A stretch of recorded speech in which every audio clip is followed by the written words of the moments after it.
So in the audience today, we've got experts on aviation regionally and from all over the world. So there's a lot of expertise here, but I see my role today as being the voice of the private jet charter customer. And that's what we do at Private Fly.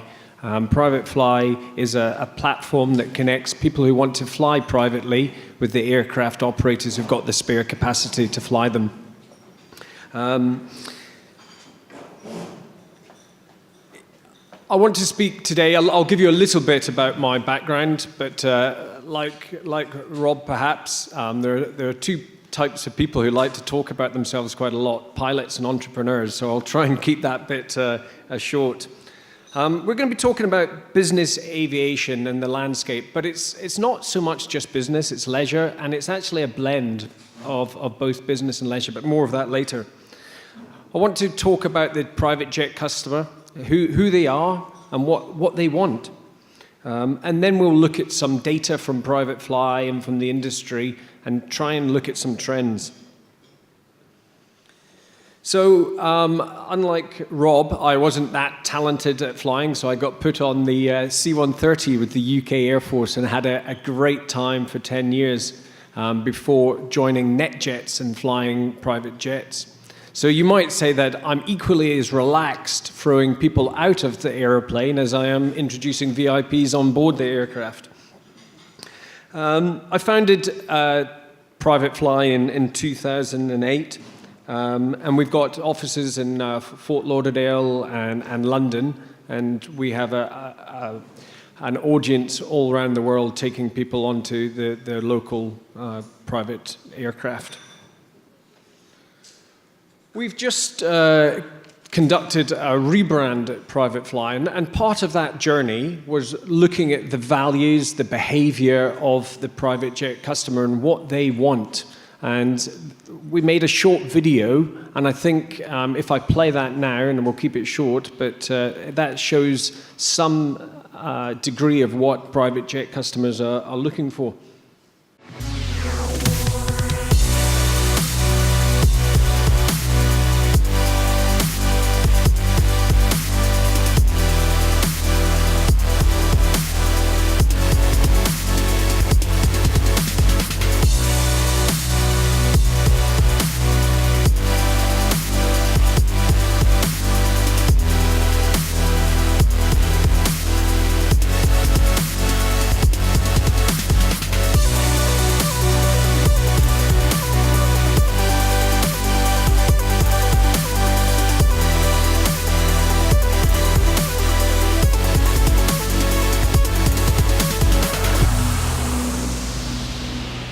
So you can see from that summary that the private jet customer is looking for flexibility, a global coverage, 24-hour service. They want technology which enables better service, but they also want trust and expertise and that human touch. Now, the business aviation is intrinsically linked to the economy. And it follows, the number of movements follow the GDP so accurately. So when we have a look at what's happened since the recession 2007, you can see that we had a huge dip. In the end of 2007, we had a 10% growth rate of private aviation, a phenomenal growth that air traffic were really worried about and conducted lots of reports about where all of these jets were going to be going. And then since then we've almost had two dips, and now we're on a recovery. And I'm glad to say that over the last year we've seen 5% growth in both sides of the Atlantic. But more than that, customers are beginning to fly in larger aircraft again. I think throughout the recession, customers kept on flying privately, but they perhaps flew less, and they flew in smaller aircraft. So the mid-size cabins really suffered during the recession. Customers were downsizing to the smaller jets like the CJs, the Mustangs, or the higher customers kept on flying in the bigger cabins because they had the wealth to be able to do that. But as I say, since this year, we've had 5% growth, which is fantastic. Customers are returning to flying in larger aircraft. They're flying for longer flights. But the customer behavior is changed. Customers are now wanting to book and fly much quicker. 1/3 are booking and flying within 2 days, and 2/3 are flying within a week. And I think that's what happened during the recession. I think the industry was forced to change. The customer now has a lot more control. They're back in power. The recession allowed companies like Private Fly to invest in technology to deliver prices faster, more transparently. So I think the recession was really quite a good thing for change in the private aviation industry. And also, perhaps what's helping the growth at the moment is the low fuel prices. I don't think many of us would have predicted that fuel prices would have been kept this low for so long. If we just remind ourselves why people fly privately, it comes down to saving time and to avoid the hassle of the airline and the airport experience. It's about saving time on the ground. It's about the aircraft being ready to depart when you arrive. It's about when you finish your meeting, not having to worry about catching the airline. The aircraft's going to wait for you. Saving time on the ground means getting closer to your destination, using airports and airfields which minimize the ground transfer. Also, when you fly private, you're controlling the environment around you. If that's a business trip, you can speak openly to your colleagues in the aircraft about the meeting that you're going to attend, or perhaps a debrief on the meeting that you've just been to. And if you're a celebrity, you would find it very hard to go through one of the main airports because of the publicity that surrounds you. Unrivaled flexibility of private aviation, that means that in the industry, we have to be prepared to fly people on multiple routings from A to B over lots of different periods of time. Let's now look at who the private jet customer is. Now, we've said that private aviation is all about bespoke flying, but actually when we look at the data, we can pull out some really interesting things. And it might be a bit depressing to some people in the room that the average age of the private jet customer is actually quite young, 41. Now, it's still predominantly male, unfortunately. 10% are flying with young children. And the average number of private jets, people in a private aircraft, is just 4. Now, of course, when you charter an aircraft, it's up to you how you fill it with how many people. It's the same price in the majority of cases. But what we can see is that private jet flyers breed success. Or perhaps it's success that breeds private jet usage. But either way, when we look at Fortune's most admired companies, 95% of those are using business aviation. And of the 100 best places to work, it says that 86% of those are using private aviation. But I guess if your boss is allowing you to fly by private jet, it's going to be a great place to work. As Bud said, if anyone's got any questions at any time, please just stick up your hand. It's a lot better fun for us all if there's questions thrown in. But let's look at the different types of aircraft that are being used. Now, the image of private aviation is always large cabined Gulfstream, Global Express aircraft, fat cats flying. But in actual fact, if we look at the numbers, around about 80% of private jet flying is on props, small jets and medium jets. the percentage of people flying on the larger aircraft is actually quite small. Now that obviously changes from region to region. In Russia, for example, where the trips are much longer, you need much larger aircraft which can fly the greater range. And here in the Caribbean, obviously the small props, the Islander, the Caravan, they're ideally suited for short hops to shorter runways. So I want to show you some sample routes, and these have just been pulled out of our booking history. We start with the small jet, and an example price would be on the Phenom 100. One of the most popular routes that we do is from LA to Vegas, and you can see the price it's in the region of $1,000 per passenger if you fill the aircraft. And who's doing that? Well, Vegas, obviously, a lot of entertainment people. We fly a lot of DJs, for example. Perhaps not tonight after the sound problems, but we'll see. Bachelor parties, bachelorette parties, all on small jets. When we turn up to the medium jet, the aircraft that I fly, the Citation XLS, a typical route would be from New York down to Miami, Fort Lauderdale, or for a finance road trip. And prices there increasing up to $13,000. When we move up to the larger cabin aircraft, here was a flight that we flew from Jersey to Grand Cayman, $104,000. Obviously, we're up into some big bucks here for these, and it tends to be the ultra high net worth who've got companies offshore, that sort of thing. I'm releasing some information here. We've got Winair in the room who probably will laugh at the margin that we make when we sell their flights to St. Bart's, but we're selling them around about $1,500. And it's down in the realms of the leisure traveler.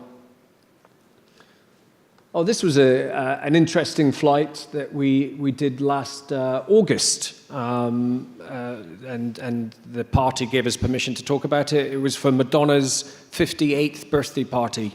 We flew her and our friends, as you do, down to Cuba for a great birthday party, coming in at $86,000. Lots of opportunity there for incentive travel, group travel, conferences. I've destroyed myself there. I hope I wanted to have a little competition, but I've blown it. But I've got 2 teddy bears. So, Catherine, you might win the award then. What do you think is the most popular day for flying privately in the week? Anyone sharp and saw that date? Not Sunday, not Friday? Monday, no.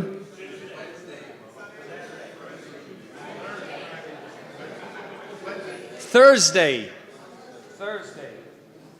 Now, what about the time? What is the most popular time to fly privately? Monday. 5 p.m. No, it's in the morning.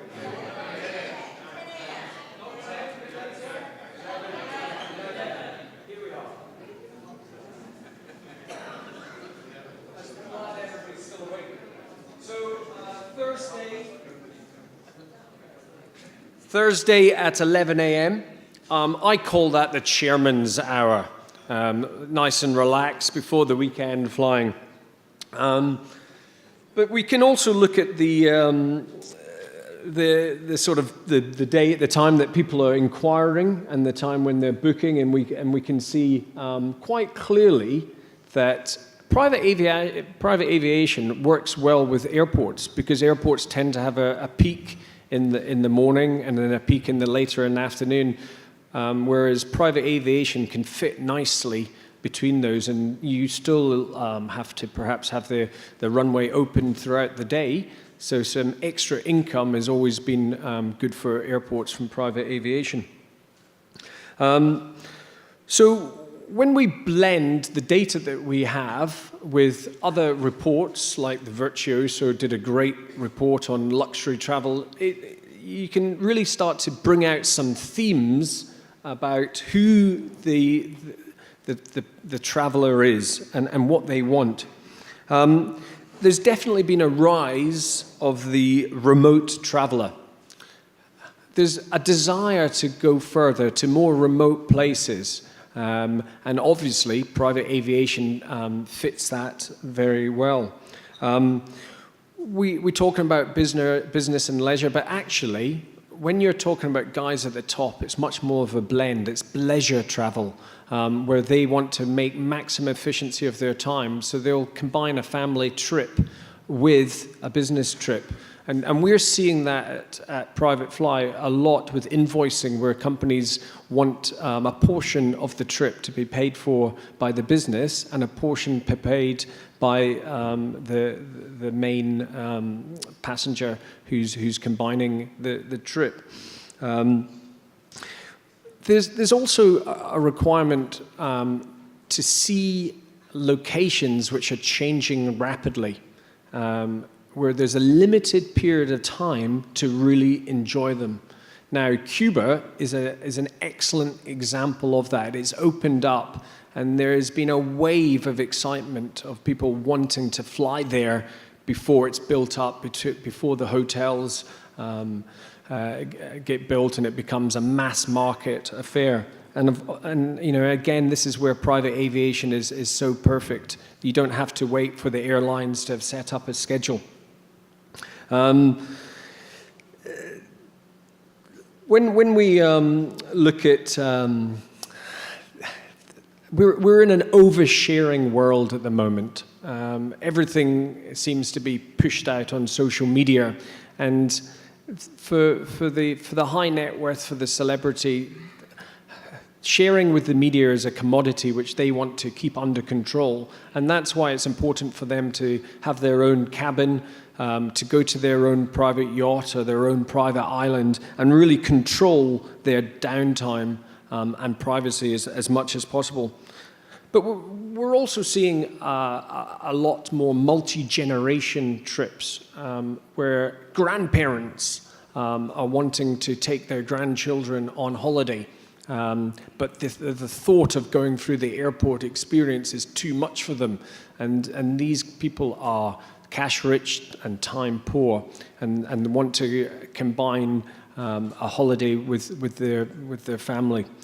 So, and that's a really interesting thing for the travel industry to understand. We work with a lot of TMCs as a support to them when they see clues that somebody might want private jet pricing. And that multi-generational trip, privacy, it all helps for the TMC to understand when to offer a private aviation solution. Now, the vast majority of private aviation is in Europe and North America. We're seeing a lot of excitement in Asia, but still the numbers of jets and movements are quite small. And it's quite interesting to look at the overview of Europe compared to the States, and you can see immediately that Europe has much more of a peak like the airlines do in the summer months. And that, for me, is because Europe is much more heavily dependent on leisure travel than business. And corporate travel in the States is much flatter throughout the year. Now, events can cause spikes in private jet movements. And the two key events on both sides of the Atlantic, you have the Super Bowl, Houston this year in February, and the Monaco Grand Prix in Europe. Now, the Monaco Grand Prix also combines at the same time as the Cannes Film Festival. And this year also combined with British Airways computers crashing. And you know, these events, you cannot get a private jet on these days normally. We've reached capacity, and it's interesting, Rob, you're speaking this morning about crewing. Actually, a lot of the restrictions on capacity is crew. Aircraft operators will have one crew for one aircraft, and so they're either doing an early shift or a late shift or somewhere in the middle, and they run out of crew duty. Whereas when I was flying, started flying private jets in 2004, many aircraft operators would have crewed those aircraft to have two crews, so they would be able to swap over and keep using the asset. But now we really have seen that on these peak days, there are just not enough private jets available. Where people are flying in the States, it's very east and west coast driven. We've got New York and LA being the hubs. But in Europe, when you look at the top three, there's much more of a cluster around Paris, Geneva, Nice. So I talked about private jet confidence rising. One indicator of that is the amount people are paying per booking, and that's really risen, and it's rising very quickly. In the first quarter of this year, we saw it rise by 26%, and you can see there the costs per booking. So I want to make a case now about investing in private jet facilities and attracting private aviation here in the Caribbean. And when you look at the US, what it means is it's over 1 million jobs are created because of private aviation, adding a huge amount to the economy.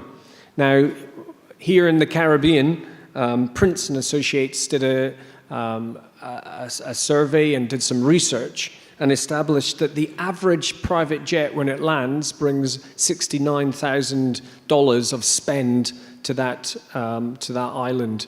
And when you look at the top 10 destinations in the Caribbean and the number of flights that are happening, it's a huge amount, $1 billion of extra spend, which are being brought to those top 10 destinations.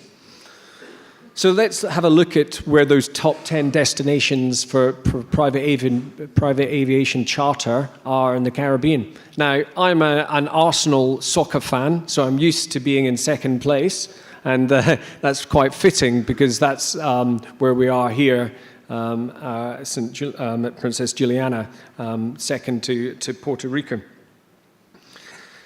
But it's not that simple, is it, just to expand private aviation? There are many hurdles to growing the market. Now, it's not good enough just to have a runway there. The opening hours, for example, are often complicated. It always makes me smile that there are quite a few airports in France which still close for lunchtime. And I mean, it's lovely. The firemen, the air traffic controllers, they all come down to the airport's cafe and they have a nice 2-hour lunch. But that's not great if you want to attract private aircraft in. You have to perhaps be much more flexible with your opening hours. You have to be prepared to open up in the evening if you normally close. And that obviously has issues with contracts and employments.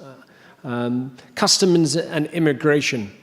This seems to be a problem at most airports, not just regional ones. The closest airport to our office in London is Luton, which is the busiest private jet airport in London. It competes neck and neck with Farnborough. It's got a great runway. It's 24 hours. But the immigration is always a headache.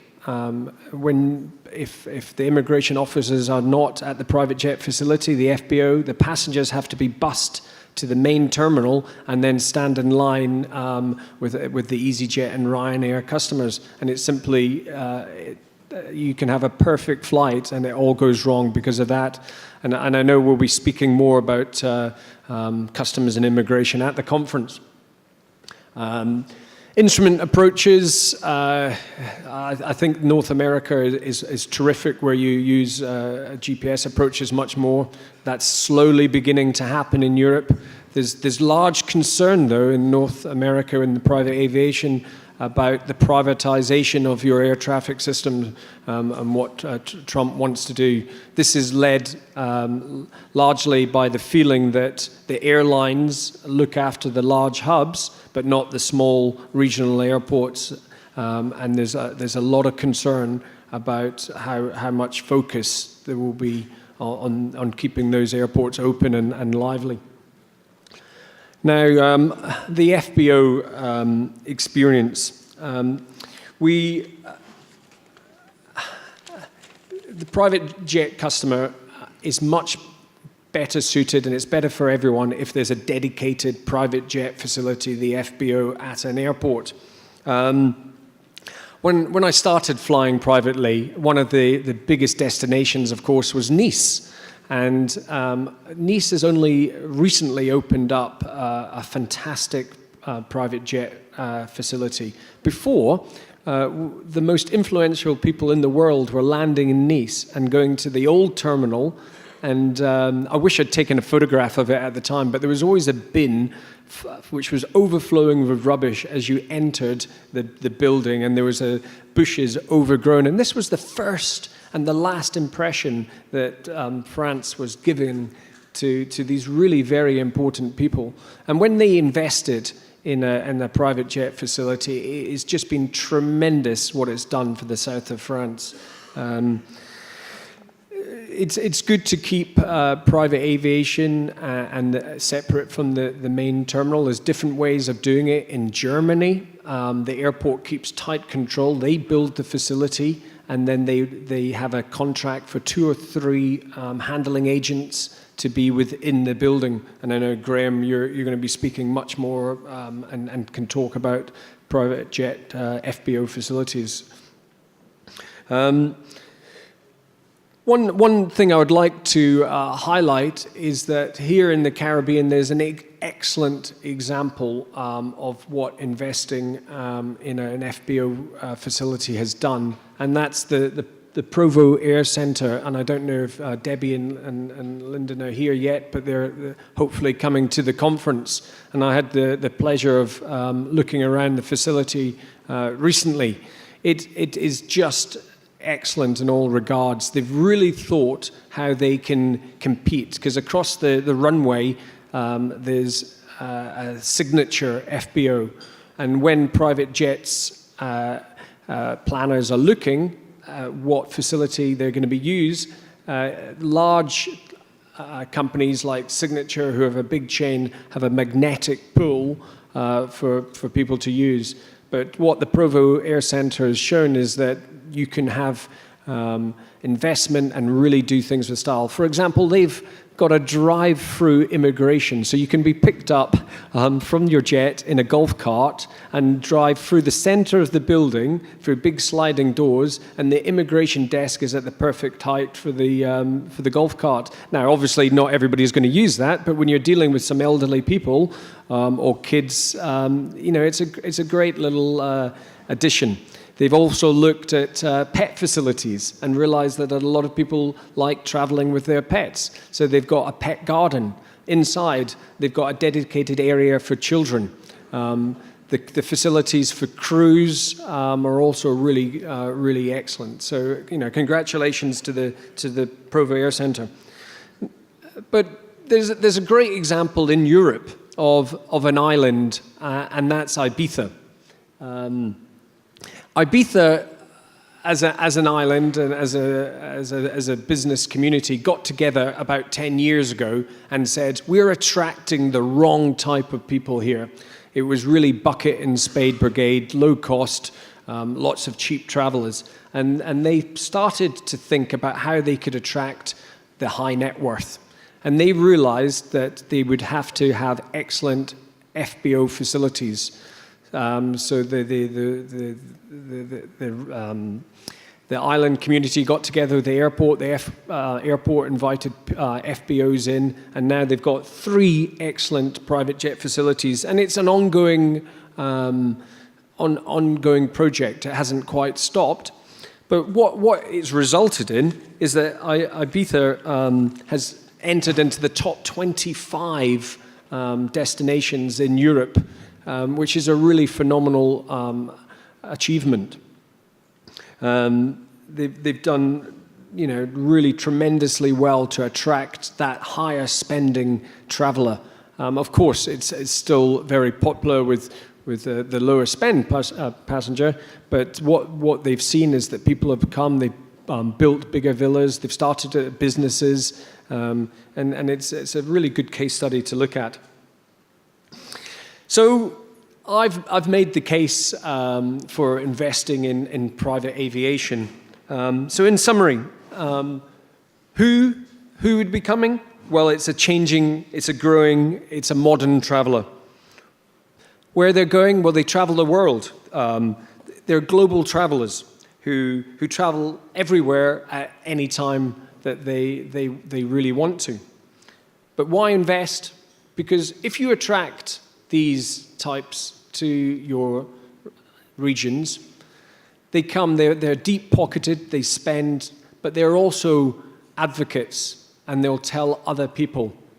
It's interesting that the other side of privacy is that many private jet customers actually want to go where other private jet customers are, and perhaps St. Bart's is a perfect example of that. But you're going to attract people who are going to recommend your region to others, and it's going to be a snowball effect. So it's been a real pleasure to speak on the first day of this conference. This is an excellent opportunity for us all to get to know each other much more over the next few days, and I look forward to doing that with everybody. Thank you very much.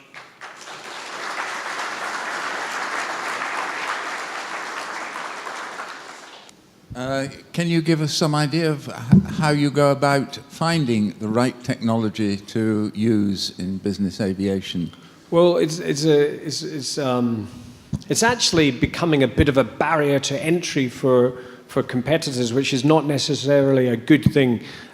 When we were arguably the first company who brought private charter online, and by that I mean that you can search. You can see estimated prices. You can see instant prices with the integrations that we've got. You can pay online, and you can upload all of your passport details, and the operator will upload which pilots are flying, and you can see the whole from A to Z. You can do it online, but that does cost a lot of money, and we're seeing a lot of competition in this space. We've got companies like Jet Smarter, Surfair, Wheels Up, Stratajet, Victor, but the cost of the technology is actually a barrier to many people. So maybe there's going to be some sort of combination. We'll see how the market works out. But in essence, what we are doing is tracking aircraft. When you're trying to find a private jet behaves a bit like a taxi. It's always on the go. And if you want the best private jet pricing, you're going to have to try and find the jet which is close by or in the region. And obviously then it's a marketplace where aircraft operators can see each other's pricing, which helps the transparency for the customer. But technology is about sourcing the customer. It's expensive to find a private jet customer. So it's about digital marketing. It's about making your business practices efficient.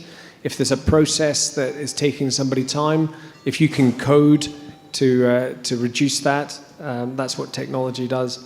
So it's across the business. But I must say that the most important thing, that just because you're a technology company doesn't mean that you don't speak to your customers.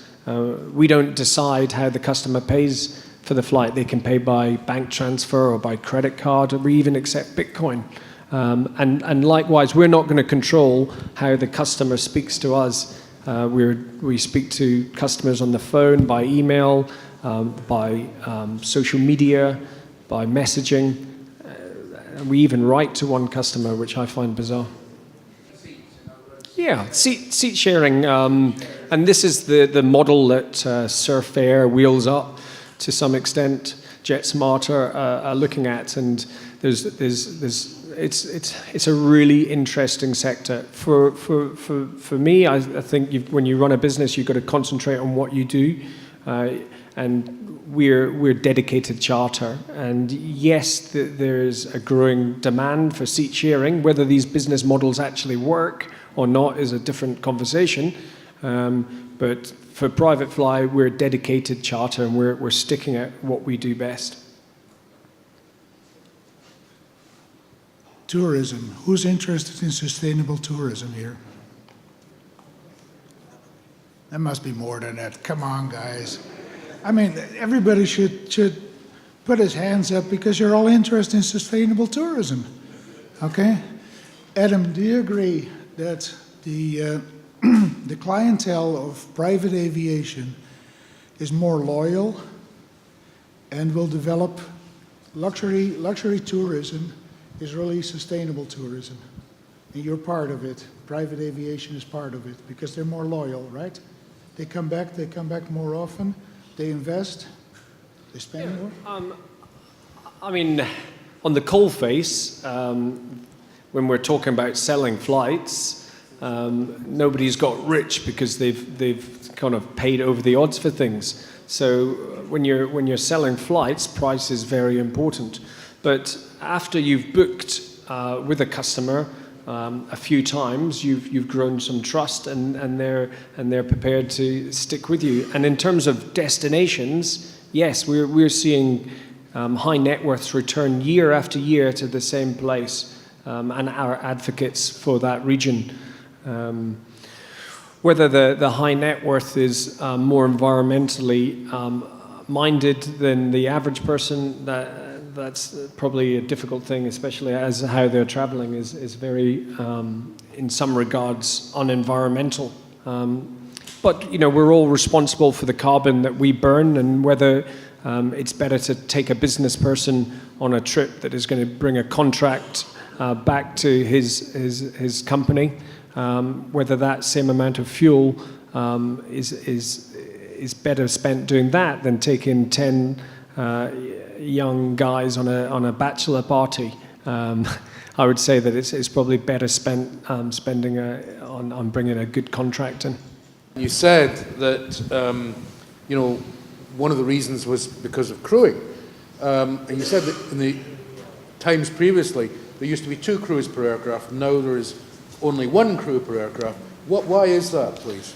A lot is to do, the questions about crewing and why previously an aircraft operator might have 2 crews for 1 aircraft, and now they would only have 1. A lot is down to the management contracts. Now, if you buy a private jet, you're, in the majority of cases, not going to manage that asset. A bit like a second home or a holiday house, you're going to have a management company look after that asset for you. And that comes with a set number of crew. Normally, a private jet, the basic is that they would have 2 captains and 1 first officer. So either of those 3 can be on holiday, and 2 can fly with each other.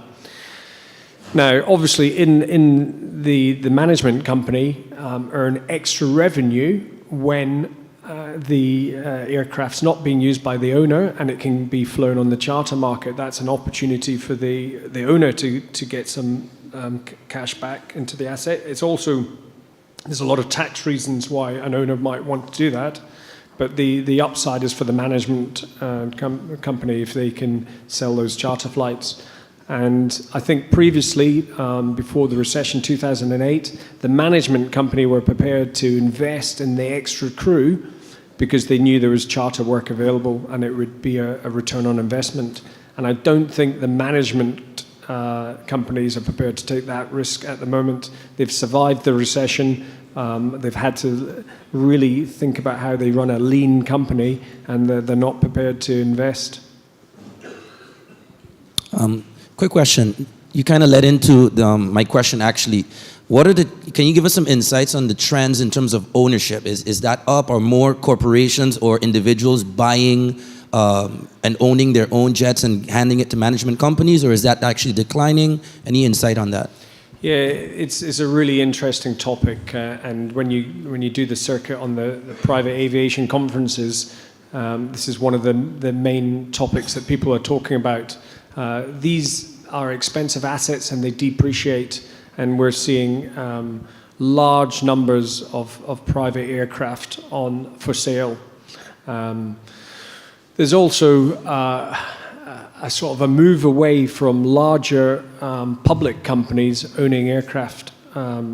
In Europe, a couple of years ago, we had the Tesco supermarket chain scandal, where the accounts of Tesco's were not in good order. And the first thing the share holders wanted to know when the share price started collapsing was, why have you just ordered a new Gulfstream? And why have we got 10 aircraft when we're not an airline, we're a retailer, we're a supermarket, and they had to sell their jets. So there's definitely caution, and I think that differs from region. I think in the States, the business owner who's built his business is proud to say that he owns a jet, and is proud to tell his friends and family that he flies by private jet. Now, Europe, there's lots of different cultures, but one, for example, the French. We have French private jet customers who do not tell their PA, their personal assistant, that they're flying by private jet. They hide it. They don't want anybody in their company to know that they're flying privately. And it differs from region to region, but there's still an unfortunate shadow over flying privately, and it's still seen by many as an excess.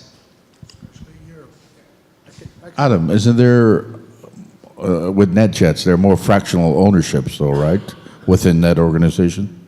Yeah, so NetJets started off as a fractional provider, and it did really well by going to corporates and saying, why are you flying your own jet? It's a big headache owning and managing an aircraft.